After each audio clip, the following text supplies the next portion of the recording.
share and subscribe to Mera Deen o Iman Islamic channel. نبی صلی اللہ علیہ وسلم کی معراج کا مختصر واقعہ بیان کیا ہے۔ سبحان الذی اسری بعبدہ، پاک ہے وہ ذات جو اپنے بندے کو رات کو لے گیا، لیلاً رات کے تھوڑے سے حصے میں، من المسجد الحرام الی المسجد الاقصی، مسجد حرام سے مسجد اقصی کی طرف، لِنُرِيَهُ مِنْ آیاتنا، تاکہ ہم ان کو دکھائیں اپنی نشانیاں۔ إِنَّهُ هُوَ السَّمِيعُ الْبَصِيرُ، بے شک وہ سننے والا اور دیکھنے والا ہے۔ قرآن میں تو بس اتنا ہی تذکرہ ہے معراج کا، اور اسی سورہ بنی اسرائیل میں آگے چل کے آتا ہے وَمَا جَعَلْنَا الرُّؤْيَا الَّتِي أَرَيْنَاكَ إِلَّا فِتْنَةً لِلنَّاسِ وَالشَّجَرَةَ الْمَلْعُونَةَ فِي الْقُرْآنِ، کہ ہم نے جو آپ کو منظر دکھایا وہ ہم نے لوگوں کے لیے آزمائش بنایا ہے، جیسے ہم نے شجرہ ملعونہ کو آزمائش بنایا۔ دونوں چیزوں کو ہم نے کیا بنایا؟ آزمائش۔ تو قرآن میں بس اتنا تذکرہ ملتا ہے معراج کا، ایک تو سورہ بنی اسرائیل کے شروع میں پہلی آیت، اور ایک آگے جا کے 2-3 رکوع کے بعد۔ دوبارہ ریپیٹ کر دیتا ہوں، اللہ عیب سے پاک ہے جو اپنے بندے کو رات کے تھوڑے سے حصے میں مسجد حرام سے مسجد اقصی لے گیا تاکہ ہم انہیں اپنی نشانیاں دکھائیں۔ اور اللہ نے دوسری جگہ فرمایا کہ ہم نے جو منظر آپ کو دکھایا، یہ منظر بھی اور شجرہ ملعونہ بھی، یہ دونوں لوگوں کے لیے آزمائش ہیں۔ یہ بلب جل بجھ رہا ہے، اس سے کچھ نہیں ہوگا، بے فکر رہیں۔ یہ دونوں چیزیں لوگوں کے لیے آزمائش ہیں۔ باقی اس کی تفصیل حدیث میں ملتی ہے کہ براق پر بیٹھ کر آپ صلی اللہ علیہ وسلم گئے، مسجد اقصی پہنچے، بہت دور ہے مسجد اقصی، وہاں اللہ تعالی نے تمام پیغمبروں کو جمع کیا جن کی آپ صلی اللہ علیہ وسلم نے امامت کی، اور پھر اللہ تعالیٰ نے آپ کو وہاں سے آسمانوں پہ لے گئے اور اپنا قرب عطا کیا، اور پھر آپ صلی اللہ علیہ وسلم کی مختلف پیغمبروں سے مختلف آسمانوں پر ملاقاتیں ہوئیں۔ آپ کو معراج میں 50 نمازوں کا تحفہ دیا گیا، جو آہستہ آہستہ کم ہوتے ہوتے 5۔ اس سے پتہ چلتا ہے کہ بارگیننگ جو ہے نا، بارگیننگ یہ تو اللہ اس کے رسول کے درمیان میں بھی ہوئی ہے۔ لوگ کہتے ہیں جو ہم نے قیمت بول دی بس اسی پہ خرید لو، ایک زبان۔ ایسا نہیں ہوتا بھائی، بارگیننگ آپ نے بولنے پر کوئی گورنمنٹ کی طرف سے پابندی نہیں، آپ 1 کروڑ روپے بول دو، ہم تو کہیں گے نا بھائی یہ اتنے کی دو گے تو ٹھیک ہے، تھوڑا کم کر لو، تھوڑا کم کر لو۔ تو لچک ہونی چاہیے انسان کی طبیعت میں، یہ نہیں کہ بس ایک ہی زبان ہے جو بول دیا بول دیا۔ اب اللہ نے 50 نمازیں دی تھیں، کم کرتے کرتے کتنی کر دیں ہیں بھائی؟ 5۔ سوال پیدا ہوتا ہے جب 5 ہی کرنی تھی تو 50 کہنے کی ضرورت کیا تھی؟ یہ ایسا ہی ہے جیسے اللہ تعالیٰ قرآن میں بعض دفعہ مشکل احکام دیتے ہیں لیکن ابھی صحابہ نے عمل کیا نہیں ہوتا کہ اس کو منسوخ کر دیتے ہیں، ایسا بھی ہوا ہے قرآن میں۔ یہ بتانے کے لیے کہ اصل تو ہم یہ حکم دینا چاہتے تھے مگر تمہاری رعایت میں ہم اپنے حکم کو چینج کر رہے ہیں۔ اگر پہلے ہی حکم دیا جاتا نا آسان والا تو پتہ کیا چلتا کہ اللہ اصل کیا چاہتے تھے اور آسانی کر کے کیا چاہتے ہیں۔ تو اصل تو یہ تھا کہ اللہ چاہتے تھے ہم دن میں کتنی نمازیں پڑھیں؟ 50 ٹائم، لیکن اللہ کو پتا تھا کہ یہ مشکل میں پڑ جائیں گے اور جہنم میں جانے والوں کی تعداد اور زیادہ بڑھ جائے گی، اس لیے اللہ نے کہا کہ میں تمہاری رعایت کرتا ہوں۔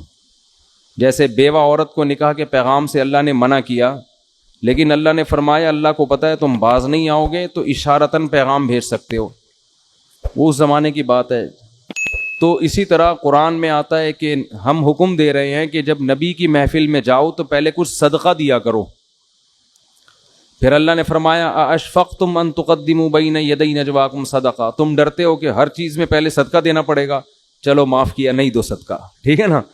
تو یہ قرآن کی عادت ہے، اس سے اللہ کی رحمت کا پتہ چلتا ہے، اور یہ بھی کہ اسلام کے احکام میں بھی اللہ نے ہمیں یہ بتایا ہے کہ میں بھی تمہاری طبیعت کا، تمہاری کمزوری کی رعایت کرتا ہوں۔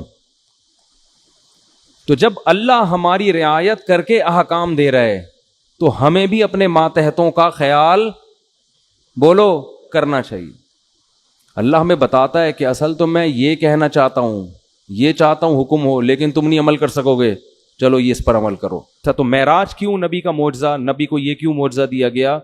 یہ اس لیے دیا گیا کہ آپ صلی اللہ علیہ وسلم آخری نبی تو ہیں لیکن سب سے افضل. تو اللہ یہ چاہتے تھے کہ آپ کی افضلیت تمام پیغمبروں کے سامنے ظاہر کر دیں، جسمانی اعتبار سے بھی اور روحانی اعتبار سے بھی. تو جسمانی اعتبار سے تو اللہ آپ کو عرش کے قریب لے کر گئے ہیں بلندیوں پہ. روحانی اعتبار سے نماز سب سے اہم ترین عبادت ہے، تو اللہ نے تمام پیغمبروں کو آپ کا مقتدی بنایا، آپ کو امام بنا کے یہ بتا دیا کہ روحانی اعتبار سے بھی یہ آپ سب پر فضیلت رکھتے ہیں. زبانی بتا دینا کافی نہیں ہوتا، پریکٹیکل کروایا جاتا ہے. جس کے پیچھے انسان نماز پڑھتا ہے اس کا احترام کرتا ہے نا. کیا خیال ہے بھائی؟ کہ بھائی ہم ان کے پیچھے کیا پڑھتے ہیں؟ یہ اللہ کے دربار میں حاضری کے وقت ہمارے رہبر ہوتے ہیں. تو اللہ کے ہاں تو سب سے اہم چیز کیا ہے؟ نماز. تو اللہ نے کیا کیا؟ آدم علیہ السلام، موسیٰ علیہ السلام، یوسف علیہ السلام، داؤد علیہ السلام، زکریا علیہ السلام، عیسیٰ علیہ السلام، سارے پیغمبروں کو بولا چلو بیت المقدس میں صفے بنا کے کھڑے ہو جاؤ. سب کو اللہ نے بیت المقدس میں حاضر کیا. ادھر نبی صلی اللہ علیہ وسلم کو براق پہ بٹھا کے بیت المقدس لے جایا گیا اور مصلی آپ کے لیے خالی تھا. تمام پیغمبر انتظار کر رہے ہیں اور آپ صلی اللہ علیہ وسلم نے آ کے ان کو نماز میں ان کی امامت کی. اس میں یہ بھی حکمت کہ آج کے بعد سب سے افضل کون ہے؟ محمد صلی اللہ علیہ وسلم. سب کی موجودگی میں مصلی پہ کون کھڑا ہوگا؟ ابے بولنے میں کیا جا رہا ہے؟ نبی صلی اللہ علیہ وسلم.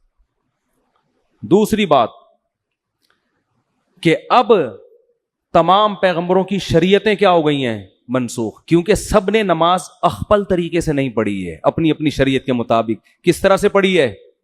ظاہر ہے جیسے امام پڑھتا ہے ویسے ہی مقتدی پڑھتے ہیں نا. یہودیوں کی نماز الگ تھی، عیسائیوں کی الگ تھی، ان سے پہلے آسمانی مذاہب کی نمازیں الگ تھیں.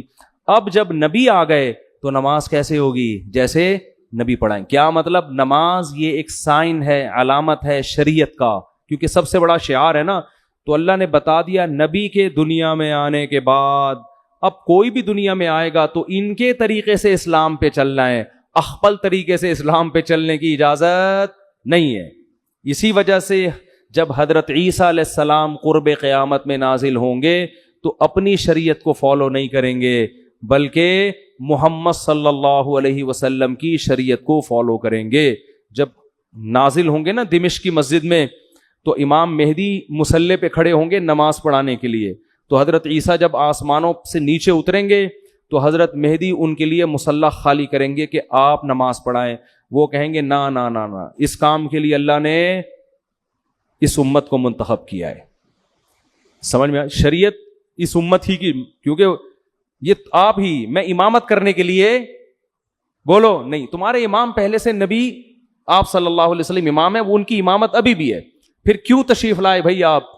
سوال پیدا ہوتا ہے پھر آپ کیوں تشریف لائیں جب آپ نماز بھی نہیں پڑھا رہے ہیں؟ بھائی نماز اس امت کے پیچھے پڑھ رہے ہیں تو پھر آپ تشریف، سوال پیدا ہوتا ہے کہ نہیں ہوتا؟ کیوں لائے؟ تو وہ جواب میں کہیں گے کہ میں دنیا میں دین کی دعوت کو لے کر آیا تھا، میں نے ہزاروں درجنوں معجزے دکھائے، مجھ پر اہل کتاب ایمان لائے اور یہودیوں نے مجھ سے دشمنی کر کے اپنے خیال کے مطابق مجھے قتل کرنے کی کوشش کی. اب یہودی میرا تو دشمن ہے اور اسلام کا بھی سب سے بڑا دشمن کون ہے؟ یہودی. تو یہ ہم دونوں کا مشترک دشمن ہے. تو میں اب اس امت کی قیادت کروں گا یہودیوں سے قتال کرنے میں. سمجھ میں نہیں آ رہی تو جیسے چل رہے ہیں ویسے ہی چلتے رہے. میں جب سبق پڑھاتا ہوں طلبہ سے کہتا ہوں سمجھ میں آ رہی؟ وہ کہہ رہے نہیں. میں کہہ رہا ہوں باقی دنیا میں ساری باتیں سمجھ میں آ گئی ہیں آپ لوگوں کے؟ کہتے ہیں نہیں ہے. تو چلو ایک اور صحیح، ایک اور بات سمجھ، کیونکہ ہم 3 دفعہ سمجھائیں گے، اس کے بعد ہمارے پاس کھوپڑی نہیں ہے کہ سارے دن ایک ہی چیز سمجھاتے رہیں، ٹھیک ہے نا. تو میرا اسٹائل ہے پڑھانے کا. سبق طلبہ سے کہتا ہوں 1 دفعہ سمجھا دیا، 2 دفعہ پھر بھی نہیں سمجھ میں آیا تو میں ان سے کہتا ہوں باقی ساری چیزیں سمجھ میں آ گئی ہیں؟ یعنی ساری چیز سمجھ میں نہیں آئی، چلو ایک اور چیز ایسی ہے جو سمجھ میں نہیں ہے. جب باقی چیزیں سمجھ میں نہ آنے سے کچھ نہیں ہو رہا, لائف آپ کی نیچرل بڑے آرام سے گزر رہی ہے, تو ایک اور چیز بھی اسی میں شامل کر لو. تو خام ہمیں ایک ہی چیز کو سمجھا کے دماغ خراب نہیں کرنا چاہیے. بھی کل کسی نے مضمون بھیجا 4 شادیوں کے خلاف, وہ میں نے پڑھا, اس نے دلائل دیا, میں نے کہا اس کو اپنے پاس رکھ لو. اب ہمارے پاس فالتو کھوپڑی نہیں ہے, ان باتوں کے 100 دفعہ جواب دے چکے ہیں, پھر وہی کھوپڑی وہی گھما رہے وہی. یہ میں نے کہا یہ سمجھنے والے لوگ نہیں ہے. خیر 4 شادیاں پتہ نہیں کہاں سے آ گئیں. جلدی سے بات کو سمیٹ کے ختم کرتا ہوں. تو ایک حکمت کیا تھی؟ جسمانی معراج اور روحانی معراج. یہ بتانا کہ اب سب سے افضل کون ہے, یعنی عملاً اس کو کر کے دکھانا. صرف بتانا کافی نہیں ہے, پریکٹیکل کر کے دکھایا کہ سب سے افضل کون ہے. اب دیکھو حضرت موسیٰ علیہ السلام اگر کہیں کہ میں سب سے افضل ہوں, تو پھر ان کے امتی کہیں گے پھر معراج کی رات میں مصلی پہ آپ کیوں نہیں آئے بھائی.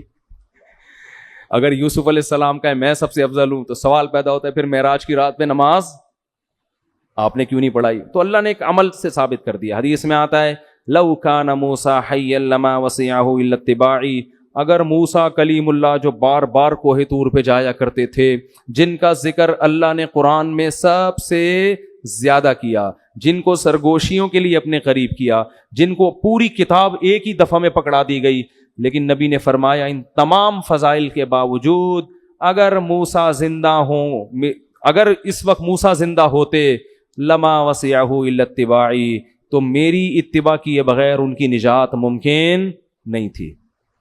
وہ فالو اسلام ہی کو کریں گے. اسی وجہ سے علماء کہتے ہیں حضرت عیسیٰ علیہ السلام آئیں گے نا تو ہمارے ہی شریعت کو فالو کریں گے. تو یہ بھی ایک حکمت تھی معراج میں. اور بہت ساری چیزیں تھیں. اللہ نے آپ کو اپنی آنکھوں سے جنت اور جہنم کے مناظر دکھائے ہیں معراج کی رات. اچھا, ایک حکمت یہ بھی تھی کہ بیت المقدس کی فضیلت پہ مہر ثبت ہو جائے. اگر ہمارے نبی بیت المقدس نہ جاتے تو ہمارے نظر میں قبلہ اول کی زیادہ ویلیو نہ ہوتی. ہم کہتے وہ تو عیسائیوں کا قبلہ تھا, یہودیوں کا قبلہ تھا, پیغمبروں کا قبلہ تھا, ہمارے نبی تو وہاں کبھی گئے بھی نہیں, نماز بھی نہیں پڑھی. تو اللہ نے عملاً آپ کو وہاں لے جا کے نماز پڑھوائی ہے, تاکہ ہم جب جائیں بیت المقدس تو وہاں نماز پڑھ کے ہمیں اطمینان ملے کہ یہ وہ مقدس جگہ ہے جہاں ہمارے حبیب صلی اللہ علیہ وسلم کو بھی نماز عملاً پڑھوائی گئی ہے. اس سے بیت المقدس کی فضیلت اور زیادہ بڑھ گئی ہے. سمجھتے ہو کہ نہیں سمجھتے؟ اور بہت ساری حکمتیں ہیں, وہ پھر علماء بیان کرتے رہتے ہیں. موٹی موٹی حکمتیں یہی ہیں. پھر ایک بڑی حکمت یہ بھی تھی کہ نمازوں کا جو تحفہ اللہ نے اپنے پاس بلا کے دیا ہے, اس سے نماز کی اہمیت. اگر ویسے ہی وہی آ جاتی, بھائی ایک گفٹ ہوتا ہے کہ آپ کسی کو پارسل کر دیتے ہیں, شاپر میں بریانی ڈال کے گھر پہنچا دیا آپ نے, یہ بھی ہے. ایک ہوتا ہے اپنے گھر بلاتے ہیں, بٹھاتے ہیں, عزت کے ساتھ سلاد رائتا پیش کر کے کھلاتے ہیں. تو اللہ تعالیٰ نے نماز میں ایسا نہیں کیا کہ جبریل کو جا کے بول دیا فرض کر کے آ جاؤ, نہ, یہ ایک ایسا تحفہ ہے جو میں اپنے پاس بلا کے آپ کو عطا کروں گا. تو بہت ساری حکمتوں میں نے چند ایک آپ کے سامنے بیان کی ہیں. تو وقت کافی زیادہ ہو گیا ہے, اور کل انشاءاللہ پھر وہ سورہ کہف کا کچھ تذکرہ کریں گے. اللہ تعالیٰ سمجھنے کی, عمل کی توفیق